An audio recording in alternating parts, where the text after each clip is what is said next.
बदलापूरचे माजी नगराध्यक्ष वामन म्हात्रेंवर अखेर गुन्हा दाखल करण्यात आलाय।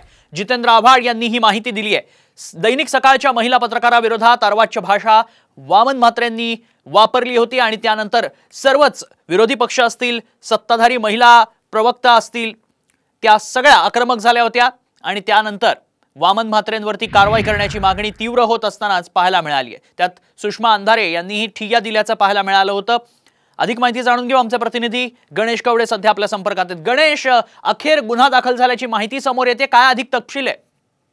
नक्कीच जी सकाळची प्रतिनिधी आहे आणि या सकाळच्या प्रतिनिधीसाठी सगळे राजकीय नेते देखील आहे एकवटलेले पाहायला मिळत होते, कारण की सुषमा अंधारे सकाळपासून खरं तर आंदोलन करत होते। त्यानंतर जितेंद्र आव्हाड देखील या ठिकाणी आले होते आणि यानंतरून वामन म्हात्रे जे माजी नगराध्यक्ष आहेत यांच्यावर अॅट्रॉसिटीज बरोबर विनयभंगाची आहे ती तक्रार आहे, ती बदलापूर पूर्व पोलीस स्थानकामध्ये आहे, ती दाखल झालेली आहे। कारण की जर लोकप्रतिनिधीच अशा पद्धतीचं वक्तव्य करत असेल तर याच्यावर आहे ती गुन्हा दाखल करण्यात यावा अशीच मागणी आहे, ती सगळ्या संघटनेकडून देखील पत्रकारांच्या करण्यात येत होती आणि त्यानंतरून अखेर हा गुन्हा आहे तो दाखल झालेला पाहायला मिळतोय।